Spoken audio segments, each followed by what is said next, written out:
Hello everyone, welcome to knock knock AR education. Hopefully सब लोग बढ़िया होंगे, मजे में होंगे, मस्त होंगे एकदम। तो चलिए शुरुआत करते हैं हम लोग अपने आज के सेशन की और देखते हैं हम लोग कि आज क्या नया पढ़ने वाले हैं। ठीक है, तो अभी तक के लेक्चर्स में हम लोगों ने कवर किया है कि लाइक लिमिट आप कैसे निकाल सकते हो। हमारे पास डिफरेंट डिफरेंट मेथड्स हमने कवर किए लास्ट लेक्चर्स में। तो अगर आपने वो लेक्चर्स नहीं देखे देन आई वुड से कि आप उन लेक्चर्स को जरूर देखिए कि वो हम उस तरीके से हम लोग लिमिट निकालेंगे। बाकी हम लोग आज थोड़ा थ्योरेटिकल पोर्शन भी कवर करेंगे क्योंकि इस ईयर लास्ट ईयर के एग्जाम को और या फिर कह लीजिए इस ईयर के एग्जाम को देखते हुए ये बहुत जरूरी है कि अपन लोग प्योर पार्ट पे ही फोकस करें। ठीक है, तो आज का जो सेशन है वो लगभग प्योर पार्ट पे ही रहने वाला है, जिसमें हम लोग कुछ कॉचीज प्रिंसिपल के ऊपर बात करेंगे एंड देन फिर हम लोग बात करेंगे bounded function and monotonic function and then फिर हम लोग बात करेंगे कुछ लिमिट की प्रॉपर्टीज जो मोनोटोनिक फंक्शंस के बेस्ड पर होती हैं। ठीक है, जो कि कभी कभी एग्जाम में डायरेक्ट ऑप्शंस बेस पे ही पूछ लिए जाते हैं कि यार ये स्टेटमेंट है तो कौन सी स्टेटमेंट इसमें से ट्रू होने वाली है। ठीक है, तो आज हम लोग इन सब के थ्रू जाने वाले हैं। ओके तो चलिए शुरुआत करते हैं फिर। तो आज की जो फर्स्ट हेडिंग है वो है ये कॉचीज प्रिंसिपल।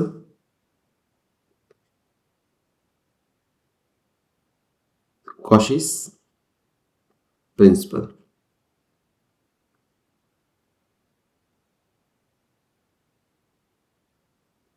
ओके, अब देखो कॉचीज प्रिंसिपल क्या बोलता है कि अगर मैंने कोई फंक्शन डिफाइन किया है पर्टिकुलर डोमेन में, सो पहले अपना डोमेन डिफाइन करते हैं कि मैंने डोमेन लिया जो कि सबसेट है रियल नंबर का, और मैंने अपने फंक्शन को डिफाइन किया है डी से लेकर आर तक। ठीक है, ये एक मेरा फंक्शन है, बी आ फंक्शन।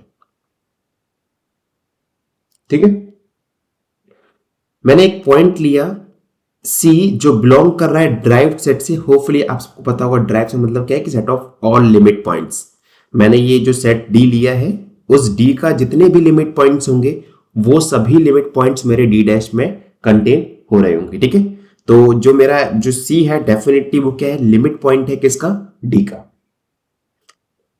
तो अपना जो सी है वो कहां से आ रहा है, ड्राइव सेट से आ रहा है। तो इस केस में हम लोग यहां पे बोल सकते हैं कि जो नेसेसरी एंड सफिशिएंट कंडीशन होगी कि कब हम लोग बोलेंगे कि यार इस फंक्शन की लिमिट एग्जिस्ट कर रही है कि नहीं कर रही है, तो वो है ये अननेसेसरी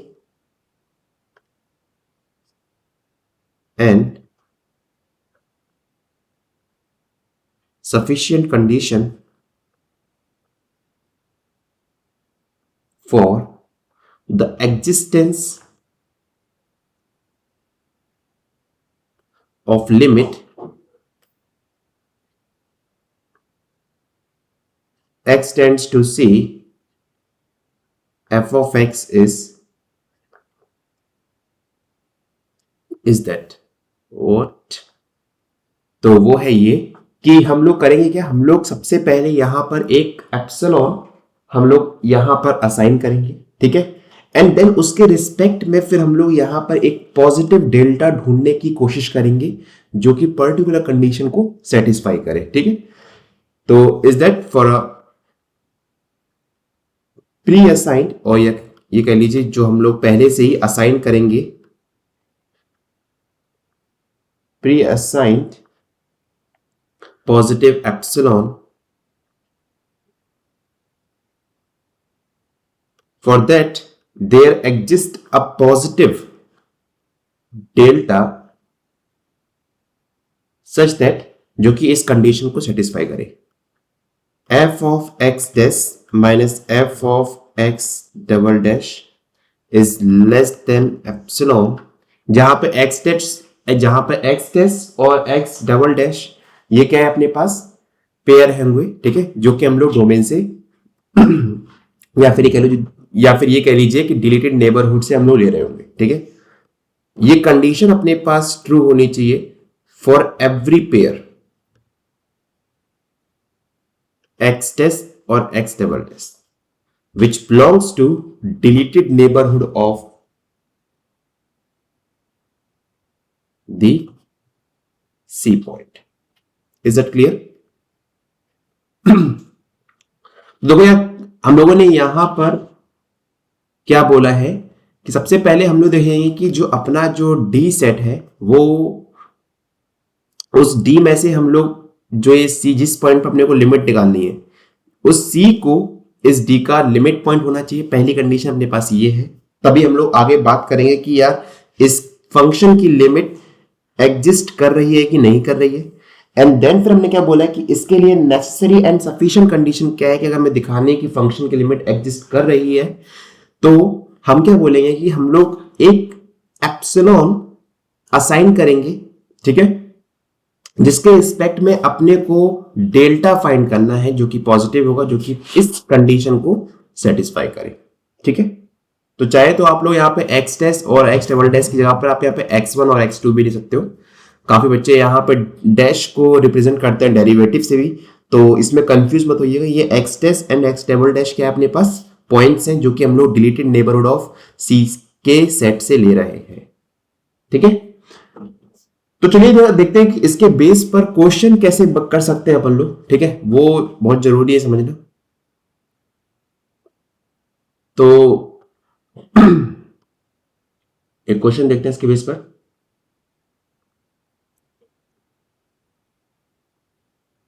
कि भाई मैंने एक फंक्शन डिफाइन किया है f जो ओपन इंटरवल 0 1 से r तक डिफाइन किया गया है। और इस केस में मैंने f ऑफ x को डिफाइन किया कुछ इस तरीके से कि 1 कब डिफाइन होगा, जब मेरा x बिलोंग कर रहा होगा रैशनल नंबर से, और -1 कब डिफाइन होगा, जब x बिलोंग कर रहा है इर्रेशनल से। मुझे बताना है कि इस फंक्शन की जो लिमिट है ना, limit x tends to alpha, f of x is does not exist.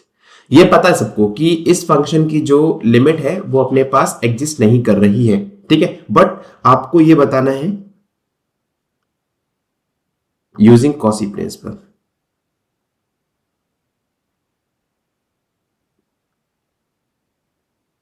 ठीक है, अगर मान लो से अगर एग्जाम में ये क्वेश्चन पूछा गया था तो आप वहां पर जब तक पहले तो मान लो कि सब सब्जेक्टिव होते थे एग्जाम आईआईटी जैम के 2013 और 14 में, तो वहां पे वो स्पेसिफिक आपको बोलते थे कि इसको आप प्रूव करिए यूजिंग पर्टिकुलर मेथड, तो आपको वहां पे वो मेथड यूज करना होता था, ठीक है। बट आजकल नहीं है ये चीज। तो अगर आपको ये क्वेश्चन आता है वो पूछता है कि limit x tends to alpha, जहां पर अल्फा अपने पास डेफिनेटली बिलोंग कर रहा है 0 1 से, ठीक है। तो आप कोई भी अल्फा लीजिए 0 1 से, तो वहां पर उस फंक्शन की जो लिमिट रहेगी वो क्या रहेगी, डज नॉट एग्जिस्ट, ठीक है। तो आप चाहो तो यहां पर यूज कर सकते हो आप अपना left hand limit, right hand limit, वहां से ये प्रूव कर सकते हो कि अगर आपने कोई भी अल्फा चूज किया तो आप दे सकते हो कि उस अल्फा की राइट हैंड लिमिट क्या आएगी अपने पास, मान लीजिए रैशनल, तो दूसरी लिमिट अपने पास क्या आएगी, इर्रेशनल, क्योंकि अपने पास left hand limit right hand limit दोनों ही अनइक्वल होंगी, तो इसलिए अपने पास इस फंक्शन की लिमिट एग्जिस्ट नहीं करेगी। तो जरा पहले हम दोनों अप्रोच देखते हैं कि left hand limit, right hand limit, and then हम लोग आते हैं अपना कॉची प्रिंसिपल के ऊपर, ठीक है। तो मैंने मान के चला कि मेरे पास जो अल्फा है वो बिलोंग कर रहा है रैशनल नंबर से, मैंने ये माना, ठीक है। तो पहले मैं सभी रैशनल नंबर के लिए लिमिट निकाल रहा हूं कि अपने पास सभी रैशनल नंबर की लिमिट क्या आएगी। तो इस केस में अगर मैं यहां पर limit x tends to alpha minus निकालूंगा तो ये मेरे पास क्या होगा, f of alpha minus h होगा, which is limit h tends to 0। और अगर मैं अल्फा के राइट लेफ्ट हैंड साइड में जाऊंगा तो मुझे एक इर्रेशनल मिलेगा, तो f of alpha minus h मुझे क्या देगा, यहां से बताइए, एक इर्रेशनल में देगा यहां पर, तो इस केस में क्या -1 आ जाएगा, ठीक है, क्लियर। तो ये अपने पास क्या आ गया, f of alpha minus h is this, so -1 अपने पास -1, राइट, ओके। तो आप लोग को बताना है कि इसकी जो राइट हैंड लिमिट होगी या फिर लेफ्ट हैंड लिमिट हम लोग जो निकाल रहे हैं यहां पर वो किस तरीके से निकाल सकते हैं हम लोग यहां पर इस पर्टिकुलर डिरिचलेट फंक्शन की, ठीक है। तो इसके ऊपर मैं भी आपको बताऊंगा, कमेंट करूंगा आई थिंक टेलीग्राम ग्रुप पर, इसका करेक्ट सॉल्यूशन क्या होगा यहां पर अभी थोड़ा सा मुझे डाउट है यहाँ पे लेफ्ट हैंड लिमिट और राइट हैंड लिमिट पर, इस पे स्पेशली डिरिचलेट फंक्शन पर, ठीक है। तो ऐसा करते हैं अपन लोग, इसको कोशिश करते हैं, प्रूव करते हैं यूजिंग कॉसी प्रिंसिपल कि इस फंक्शन की जो लिमिट है वो आप कोई भी अल्फा चूज कीजिए इन बिटवीन 0 to 1, वो डज नॉट एग्जिस्ट होगी यहां पर, ठीक है। ओके, तो इसको अपन लोग प्रूव करते हैं अभी यूजिंग कॉची प्रिंसिपल। देखो यार, कॉची प्रिंसिपल ने क्या बोला था कि अगर मैं कोई भी अगर आपको पहले एप्सिलॉन असाइन करूं, ठीक है, जिसके पास पॉजिटिव वैल्यू है, ठीक है, उसके रिस्पेक्ट में मेरे को ऐसा डेल्टा, पॉजिटिव डेल्टा ढूंढना है जहां पर मैं कोई भी पेयर लेता हूं x dash and x double dash deleted neighbourhood of c से, वो पर्टिकुलर कंडीशन को सेटिस्फाई करेगा, ठीक है। तो इस केस में देखो मेरे पास जो डोमेन है यहां पर, वो डोमेन क्या है अपने पास, वो डोमेन अपने पास क्या है, ये x बिलोंग्स टू r, और आप कोई भी x चूज कर सकते हो इन बिटवीन 0 and 1, राइट। जहां पे मेरा जो अल्फा है वो बिलोंग कर रहा है कहां से, d डैश से, ठीक है। तो हम करते गए कि यहां पर हमने चूज किया एप्सिलॉन इज इक्वल्स टू 1, ठीक है, और हमको ये प्रूफ करना है, या हम लोग ये कैसे, ये या फिर हम लोग ये कह रहे हैं कि limit x tends to alpha f of x is exist. तो हम लोग यहां पे कुल मिला के क्या दिखा रहे हैं, कॉन्ट्रडिक्शन दिखा रहे हैं कि अगर एग्जिस्ट करेगी, अगर इसकी लिमिट एग्जिस्ट करेगी तो नेसेसरी कंडीशन क्या होगी यहां पर कि मुझे यहां पे एक ऐसा डेल्टा, पॉजिटिव डेल्टा मिलेगा जिसके ऑर्डर में हम लोग ये बोल सकते हैं कि f of x dash minus f of x double dash is should be less than 1 for every x dash x double dash belongs to deleted neighborhood of A, right?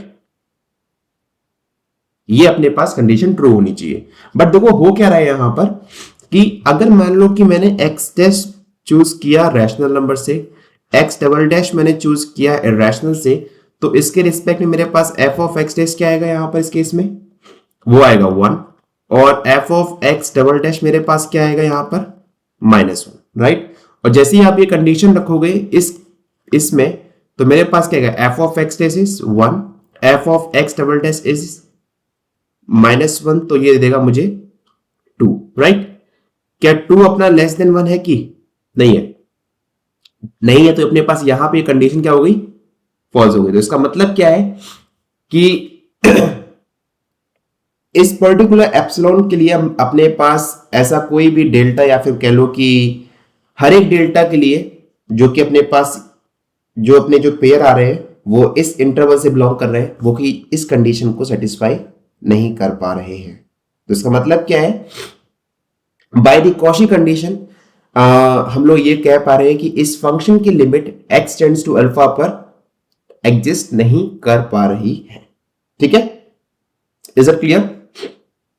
तो ऐसे ही आपको एक क्वेश्चन और ट्राई करना है और कोशिश करना है कि खुद से कि limit x tends to 0 cos of 1 over x की जो लिमिट है वो एग्जिस्ट कर रही है कि नहीं कर रही है, डज नॉट एग्जिस्ट। चलो मैं इसका answer is does not exist, और आपको सेटिस्फाई इसको प्रूव करना है यूजिंग कॉसीस प्रिंसिपल, ठीक है। तो इस डिरिचलेट फंक्शन का हम लोग आई थिंक मैं देखता हूं उसके ऊपर कि लेफ्ट हैंड लिमिट और राइट हैंड लिमिट इसकी क्या है। अगर मैं यहां से निकाल रहा हूं तो अभी इस केस में मेरे पास दोनों ही सेम आ रही हैं, और उस केस में हम लोग यहां से बोल पा रहे हैं कि लेफ्ट हैंड लिमिट और राइट हैंड लिमिट दोनों इक्वल हो रही है। बट अभी मैं इस पर श्योर नहीं हूं, इस पर मैं आपको मैं ग्रुप में इसका जो सॉल्यूशन है वो आपको मैं पोस्ट करता हूं, ठीक है। टिल देन आप लोग इस डेफिनेशन को अप्लाई करिए, कॉची डेफिनेशन को, और फिर आप इस क्वेश्चन पे अप्लाई करिएगा, ठीक है।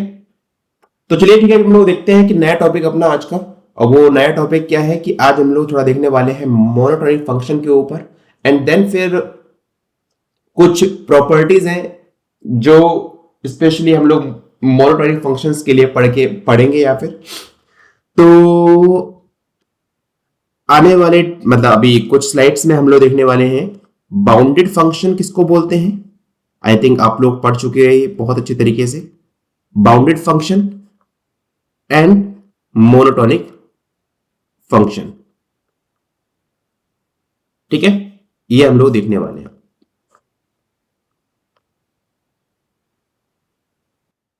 ओके, तो हम लोग शुरुआत करते हैं अपने मोनोटोनिक फंक्शन की। ठीक है, तो हम लोग डेफिनेशन के बेस पर देखते हैं कि हम लोग इंक्रीजिंग कब बोलेंगे एंड डिक्रीजिंग कब बोलते हैं। ठीक है, तो जो नेक्स्ट डेफिनेशन अपनी है वो है ये मोनोटोन फंक्शंस।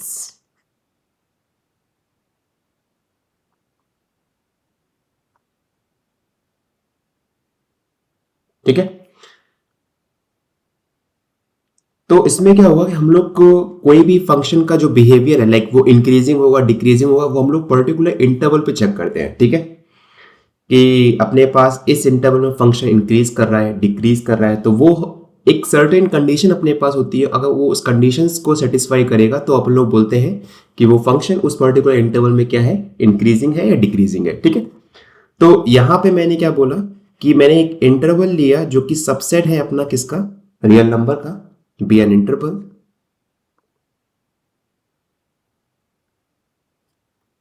एंड मैंने अपना जो फंक्शन है वो मैंने डिफाइन किया है इस इंटरवल पे, और वो डिफाइन हो रहा है आई से आर तक। ठीक, इस फंक्शन को हम लोग मोनोटोन इंक्रीजिंग फंक्शन कब बोलेंगे, is said to be monotone increasing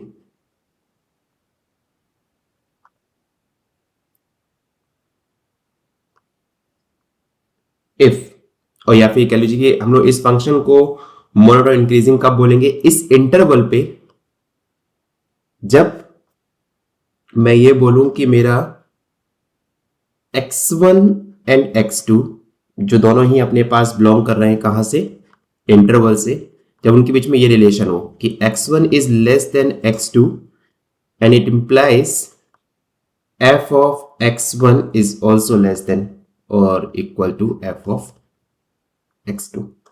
ठीक है, तब हम लोग बोल देंगे फंक्शन अपने पास क्या है, मोनोटोन इंक्रीजिंग। तो देखिए इसका जरा थोड़ा सा ग्राफिकल अप्रोच से भी देखते हैं। तो मान लीजिए मेरे पास मैंने एक इंटरवल डिफाइन किया, इंटरवल ए से लेके बी तक। ठीक, इस इंटरवल में कोई एक फंक्शन जो है वो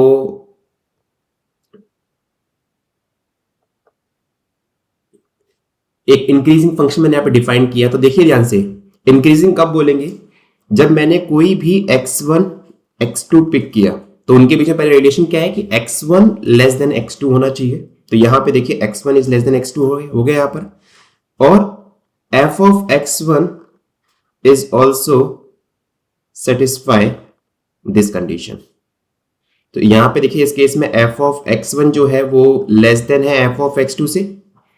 तो अगर ये हर एक x1 x2 के लिए ट्रू होता है, जितने भी अपने पास इस इंटरवल में बिलोंग कर रहे हैं, तो अपन लोग बोल देंगे वो फंक्शन क्या है, इंक्रीजिंग फंक्शन हो जाएगा। ठीक है, बट देखिए एक चीज और कि यहां पर इक्वालिटी कंडीशन भी है।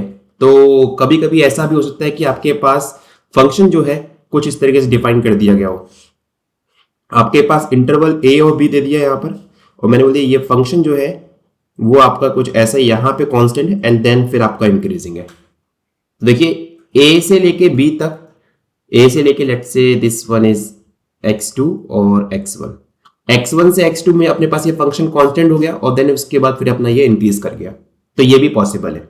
ठीक है, तो इसका मतलब क्या है कि every constant function is also a monotone increasing function. तो अगर आप यहाँ पे कांस्टेंट फंक्शन का बिहेवियर जानना चाहते हो तो कांस्टेंट फंक्शन अपने पास कौन से होते हैं, वो मोनोटोन इंक्रीजिंग फंक्शन होते हैं। तो देखिए सिंपल डेफिनेशन क्या होगी अपने पास कि अगर मेरा x1 लेस देन x2 है तो इस केस में ये कंडीशन सेटिस्फाई होती है for every x1 x2 which belongs to interval, then we can say our function is monotone increasing function on that particular interval, right. अगर हम बात करें डिक्रीजिंग फंक्शन के लिए तो सेम डेफिनेशन रहेगी यहां पर भी, बट इस केस में क्या हुआ कि जो इक्वालिटी है वो रिवर्स हो जाएगी in term of functional value. तो यहां पे क्या है कि मैंने यहां पे फंक्शन डिफाइन किया i से r तक। ठीक, उसको मैं क्या बोलूंगा यहां पर, is set to be monotone decreasing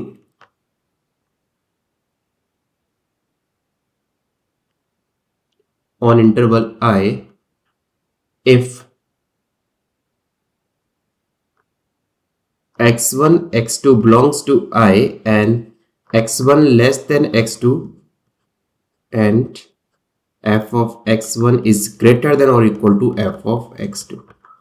clear? तो ये डेफिनेशन अपने पास किसके लिए हो जाएगी?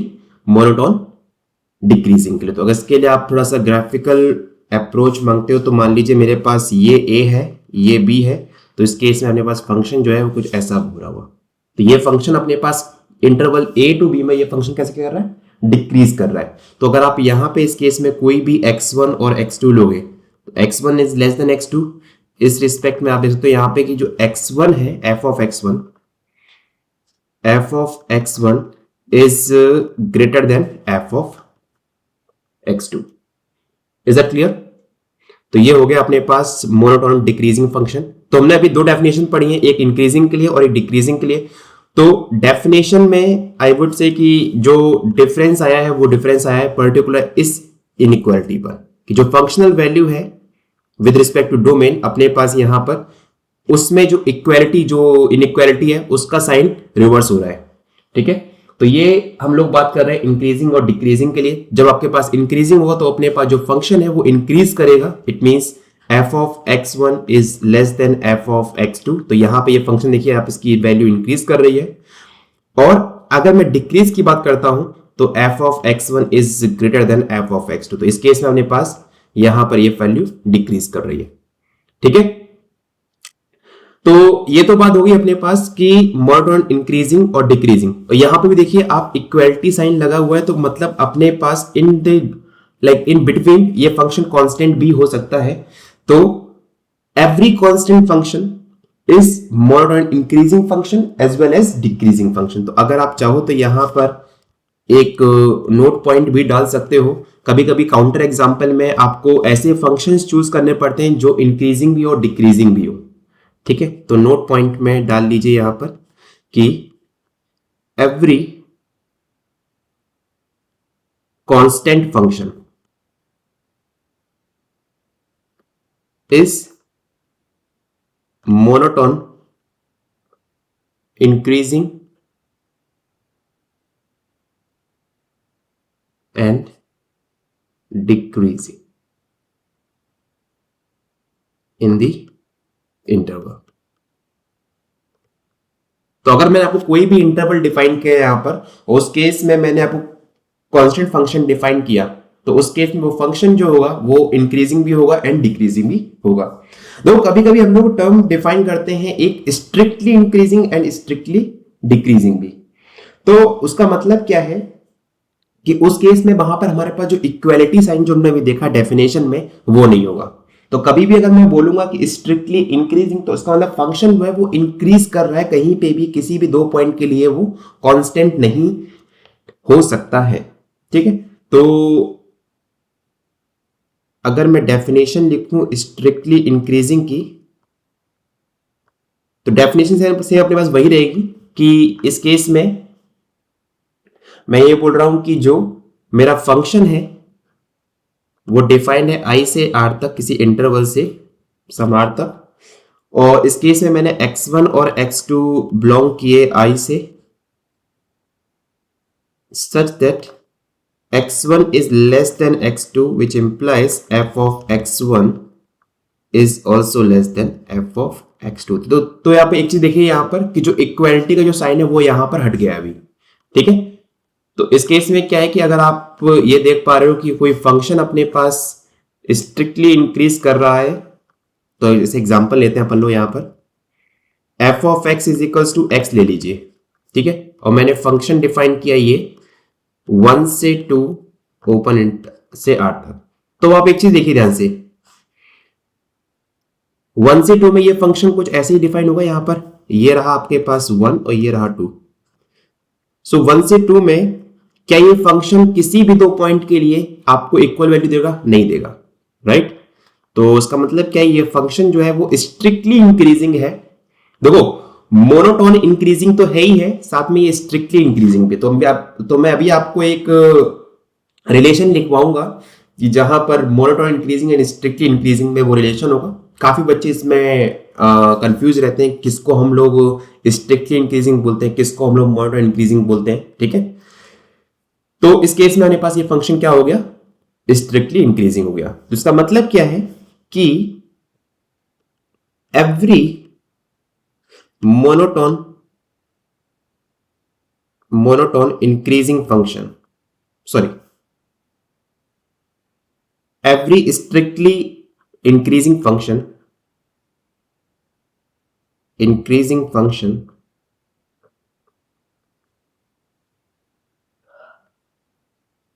is monotone increasing। तो जितने भी अपने पास स्ट्रिक्टली इंक्रीजिंग फंक्शन है वो सभी के सभी अपने पास क्या है, मोनोटोन इंक्रीजिंग फंक्शन है। But converse part is need not to be true. अगर हम लोग वहीं पे एग्जांपल ले लें कांस्टेंट फंक्शन का, जो कि अपने पास मोनोटोन इंक्रीजिंग तो है बट वो स्ट्रिक्टली इंक्रीजिंग नहीं है, क्योंकि वहां पर हमारे पास एटलीस्ट 2 पॉइंट पर, डोमेन के 2 पॉइंट पर फंक्शन की जो वैल्यू है वो इक्वल हो जाएगी, राइट। तो इस केस में अपने पास जो फंक्शन होगा वहां पर वो स्ट्रिक्टली इंक्रीजिंग नहीं होगा, ठीक है। तो पहला नोट पॉइंट क्या गया अपने पास कि every strictly increasing function is monotone increasing function, but converse need not be to be true, but converse need not to be true. Is that clear, बताइए। चलिए ठीक है, अगर आपको ये बातें क्लियर हो गई तो हम लोग आगे बढ़ सकते हैं सेकेंड डेफिनेशन जो है अपने पास स्ट्रिक्टली डिक्रीजिंग के लिए, ठीक है। तो सेम डेफिनेशन है, बस वही इनइक्वालिटी जो है वो चेंज रहेगी यहां पर। स्ट्रिक्टली डिक्रीजिंग, मैंने अपना फंक्शन डिफाइन किया i से लेकर i तक, r तक, और x1 और x2 मेरा बिलोंग कर रहा है इंटरवल से, such that x1 is less than x2, which implies f of x1 is greater than f of x2 for every x1 x2 in the interval, ठीक है। जितने भी x1 x2 अपने पास इंटरवल से बिलोंग कर रहे हैं, अगर अपने पास ये रिलेशन ट्रू हो रहा है तो उसके रिस्पेक्ट में अपने पास ये रिलेशन भी ट्रू होना चाहिए जब मैं स्ट्रिक्टली डिक्रीजिंग बोल रहा हूं। तो सेम यहां पे भी वही है कि every strictly decreasing function is monotonic decreasing sequence function, but again converse part need not to be true. तो अगर आप यहां पे एग्जांपल लेना चाहते हो तो मैंने एग्जांपल लिया f of x is equals to 1/x और इंटरवल डिफाइन किया 1 to 2। तो इस केस में देखिए 1/x जो होगा फंक्शन वो कुछ ऐसे आएगा, राइट। और ये फंक्शन डिफाइन है 1 से 2 के बीच में, तो ये रहा 1, ये रहा 2। तो आप एक चीज देखिए आप कि आपने कोई भी x1 और x2 चूज किया इस इंटरवल में, तो देखिए आपके पास जो कंडीशन है f ऑफ x1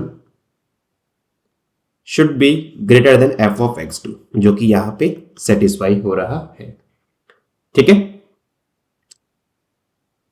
तो ऐसे आप लोग चेक कर सकते हो कि कौन सा फंक्शन अपने पास स्ट्रिक्टली इंक्रीजिंग है, स्ट्रिक्टली डिक्रीजिंग है। तो इस केस में ये क्या हो गया अपने पास, स्ट्रिक्टली डिक्रीजिंग। तो अगेन आप एक नोट पॉइंट यहां पे लिखिए कि every strictly decreasing function is monotonic decreasing function, but converse part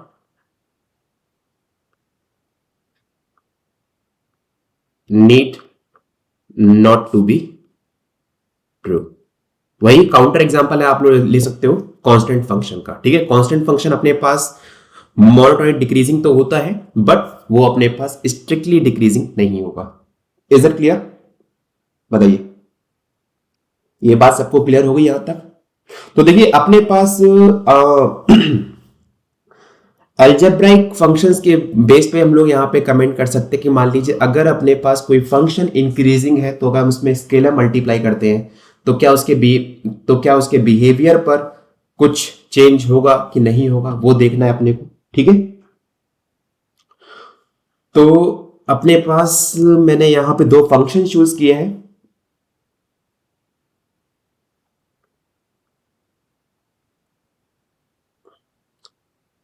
मैंने एफ फंक्शन को डिफाइन किया है आई से लेकर आर तक, एंड जी फंक्शन को मैंने डिफाइन किया है आई से लेकर आर तक। आई के अपने पास कोई भी एक इंटरवल है, ठीक है। तो इन शॉर्ट मैंने दोनों फंक्शन को सेम डोमेन पे डिफाइन किया है, ठीक है। दोनों ही फंक्शन अपने पास क्या है, are both monotonic increasing function, ठीक है। Increasing function on interval I, ठीक है। दोनों ही फंक्शन अपने पास क्या मोनोटोनिक इंक्रीजिंग है, और सेम केस अपने पास डिक्रीजिंग के लिए भी होगा। तो बस यहां पे मैंने इंक्रीजिंग लिखा है, तो नेक्स्ट केस अपने पास क्या हो जाएगा, डिक्रीजिंग का हो जाएगा। तो अभी मैं फोकस कर रहा हूं सिर्फ और सिर्फ इंक्रीजिंग के लिए। अगर दोनों ही फंक्शन मोनोटोनिक इंक्रीजिंग है तो क्या होगा, फर्स्ट इनका जो सम होगा f प्लस जी, अगर मैं फंक्शन डिफाइन करता हूं तो f प्लस जी जो होगा वो डिफाइन होगा i से r तक ही डिफाइन होगा, ठीक है। वो भी क्या होगा अपने पास, मोनोटोनिक इंक्रीजिंग, ठीक है। Is it clear? अब देखो मैंने सिर्फ ये वन वे बोल रहा हूं मैं यहां पर कि अगर मेरा f एंड g दोनों ही मोनोटोनिक इंक्रीजिंग है तब मैं सम पे कमेंट कर रहा हूं कि सम भी मेरा क्या होगा, मोनोटोनिक इंक्रीजिंग होगा। But converse part need not be true, ठीक है। अगर आप कन्वर्स में देखोगे तो अगर आपने f को ले लिया 1/x, ठीक है, या x ले लो सिंपल तरीके से, ठीक है, और g को बताइए आप g को आप ऐसा क्या चूज करोगे, ऐसा करिए आप मुझे एग्जाम्पल में या फिर कमेंट में इसका जो कन्वर्स पार्ट है क्यों ट्रू नहीं है वो बताना है, कि अगर आप ऐसा f क्या चूज करते हो यहां पे और g क्या चूज करते हो। इस केस में आपके पास f एंड g दोनों में से कोई एक मोनोटोनिक इंक्रीजिंग फंक्शन ना हो, ठीक है, वो आपको बताना है मुझे। Is it clear? तो मैंने आपको एक हालांकि हिंट दे दिया है, तो उस पर आपको काम करना है। Is it clear? तो आपको कमेंट बॉक्स में इसका आंसर लिखना है कि इसके लिए काउंटर एग्जांपल क्या ले कि जहां पर f प्लस जी तो मोनोटोनिक इंक्रीजिंग हो, बट f और g दोनों ही या फिर दोनों में से कोई एक इंक्रीजिंग ना हो, ठीक। सेकेंड अपने पास पॉइंट क्या है कि अगर मैंने k कोई भी k रियल नंबर से लिया जहां पर k अपने पास क्या है, पॉजिटिव रियल नंबर है, और kf करता हूं, अगर मैं स्केलर मल्टीप्लाई करता हूं तो मेरे पास जो kf का जो बिहेवियर होगा वो भी क्या होगा, मोनोटोनिक इंक्रीजिंग, क्योंकि अपने पास k क्या है, पॉजिटिव, f क्या अपने पास मोनोटोनिक इंक्रीजिंग। तो अगर आप के पास कोई फंक्शन जो है इंक्रीजिंग है तो अगर इसमें आप स्केलर से मल्टीप्लाई करते हो तो वो उसका बिहेवियर भी क्या रहेगा, इंक्रीजिंग रहेगा, अगर आपका स्केलर पॉजिटिव रियल वैल्यू है तो। Is it clear? Third point, अगर आपका ये जो k है वो लेस देन 0 हो जाता है तो जो आपका बिहेवियर है वो आपका यहां पर चेंज हो जाएगा। तो इस केस में kf क्या हो जाएगा यहां पर, मोनोटोनिक डिक्रीजिंग, क्योंकि आपका ये जो है जस्ट अपोजिट क्वाड्रेंट में आ जाएगा यहां पर। Is that clear? बताइए। तो ये कुछ तीन प्रॉपर्टीज है मोनोटोनिक इंक्रीजिंग के ऊपर, और सेम तरीके से आप लोग यहां पर सेकेंड पेज पे लिख सकते हो डिक्रीजिंग के लिए भी, कि अगर आपके पास दोनों ही फंक्शन डिक्रीजिंग है किसी पर्टिकुलर इंटरवल में तो f प्लस जी क्या होगा, वो भी डिक्रीजिंग होगा। अगर k ग्रेटर देन 0 होगा तो kf क्या होगा, डिक्रीजिंग होगा। अगर k लेस देन 0 होगा तो उस केस में kf क्या होगा, मोनोटोनिक इंक्रीजिंग हो जाएगा। तो ये आपका, ये आप लोग ले सकते हो एज ए होमवर्क कि आपको इसका जो सेकेंड पार्ट है वो आपको लिखना है, ठीक है। तो आज हमने कॉशी का जो कॉशी प्रिंसिपल है वो उस पर देखा, थोड़ा ध्यान दिया हमने। देन उसके बाद हमने आज मोनोटोनिक फंक्शन को समझा कि कैसे हम बोलेंगे कि इस फंक्शन को वो मोनोटोनिक इंक्रीजिंग है, डिक्रीजिंग है, ठीक है। एंड देन फिर हमने उसके बेस पर कुछ प्रॉपर्टीज देखी है यहां पर, ठीक। तो अभी हम लोग नेक्स्ट जो लेक्चर अपना जो आने वाला है, मे बी नेक्स्ट सेशन में हम लोग ये देखेंगे कि लिमिट अगर हम लोग के पास आती है मोनोटोनिक फंक्शंस के टर्म में, कि अगर अपने पास कोई फंक्शन मोनोटोनिक इंक्रीजिंग है तो उस केस में वहां पे हम लोग क्या बोल सकते हैं कि उसकी लिमिट पर्टिकुलर इंटरवल पे क्या हो सकती है, तो वो हम लोग देखेंगे नेक्स्ट सेशन में। आई थिंक इस सेशन के लिए इतना ही रखते हैं, ठीक है। तो नेक्स्ट सेशन के लिए अपना काम क्या आ गया कि अपने को थोड़ा सा लिमिट पे काम करना है, एंड देन फिर हम लोग मोस्ट प्रोबेबली नेक्स्ट सेशन में अपनी कंटिन्यूटी को भी शुरू कर देंगे, ठीक है। So till then take care, bye bye, and see you in the next session. Thank you so much, bye bye.